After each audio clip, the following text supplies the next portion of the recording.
So she's asking me what will happen to Wade Wilson on death row. So we all know who this dude is, right? This dude is convicted of killing 2 women in the most horrific ways, thrill kill, try to blame it on dope, strangled them, ran them over with cars. And in Florida, you don't need a full jury to send you to the death house. They voted him, I think it was 10-12, and I think he had 10 aggravating circumstances. And let's keep it honest, man. His dad already said, man, I'm not trying to do another bid with this dude. This dude's a straight junkie. He'll give his manhood away. He'll give anything away just to get a little hit of whatever's going on. This man's biggest fear in life is a sober night.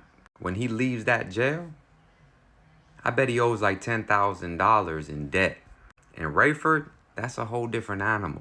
Rayford, Florida is where he'll be going. That's about 45 minutes from Jacksonville. First, he'll go to Lake Butler, receptions and medical receiving center to do all their tests, then send him to the death house on X-Wing over there in FSP. Now, anybody that's grew up in the system, unfortunately, like I have in the Florida Department of Corrections, have heard the horror stories that go on there. And I've had a cellmate that used to give the trays out to the dudes on death row. And you have incidents that occurred like what happened to Valdez. Inmate convicted of killing a corrections officer and an escape gone wrong.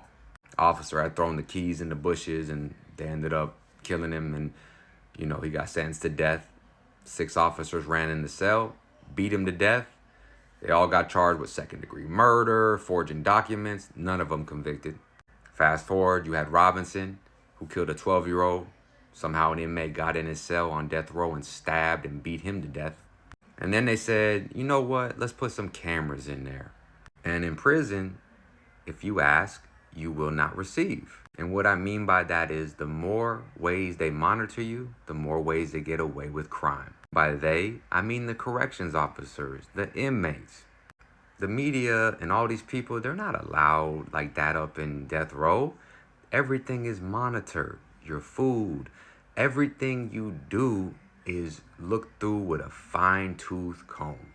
And you kill innocent women, you're a fucking sex offender, you're claiming one organization here, one organization there. You're more confused than a billy goat on AstroTurf. I know the type. Straight boy. His dad said, fuck that. I'm not doing another bid with him. Last bid, he got into so much debt, they knocked all his teeth out. Dude looked like he's leaving on his way to Lake Butler with a couple black eyes. Went and got everything he could from him, sent his ass to death row when he testified, did an interview with Josh on 23-1, and bounced.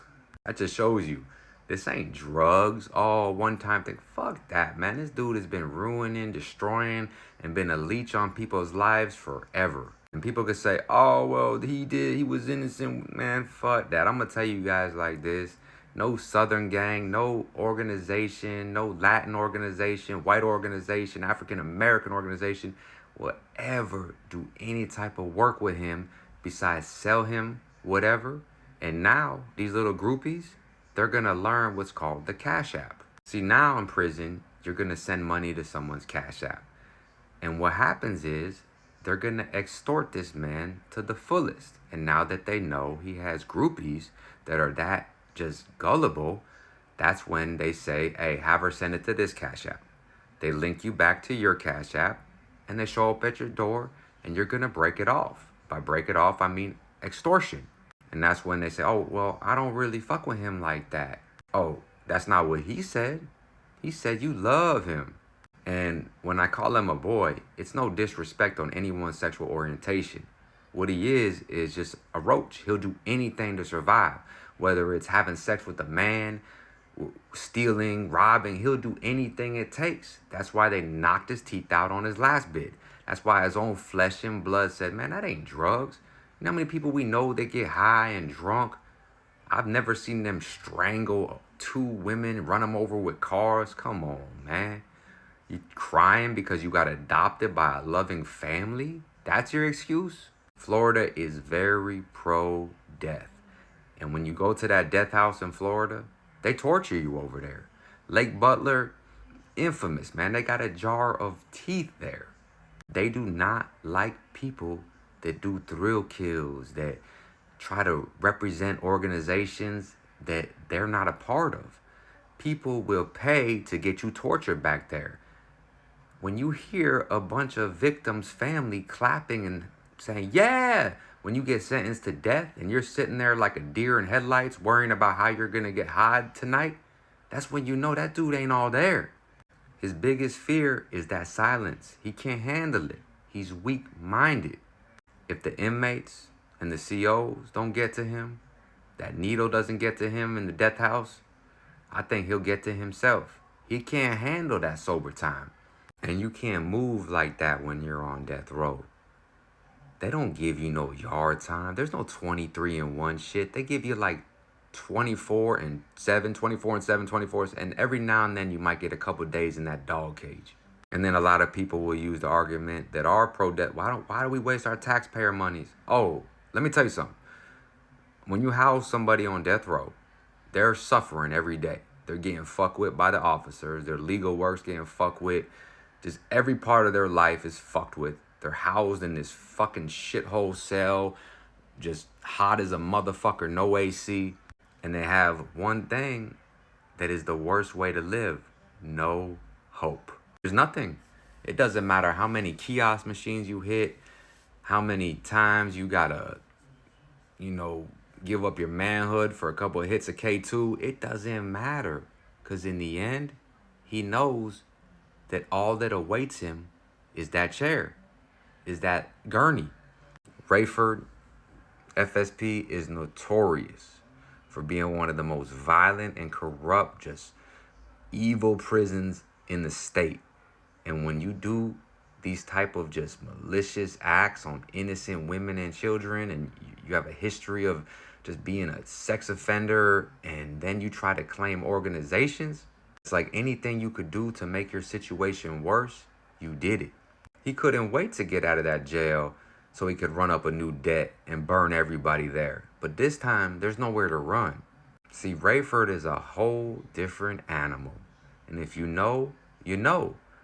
And when I look at him, I know exactly what he is. He's a check-in. He's a PC. He's a dude that will give his manhood for one sip of prison alcohol and get out of prison and act like he was the toughest guy in protective custody. I'm telling you, that's all he's about, man. He has no backbone. He's not built for anything. He never was, and he never will be. Fortunately, he took 2 lives in the process. And, rest in peace to those victims, and I hope those families heal. But there ain't no organizations that are fucking with him.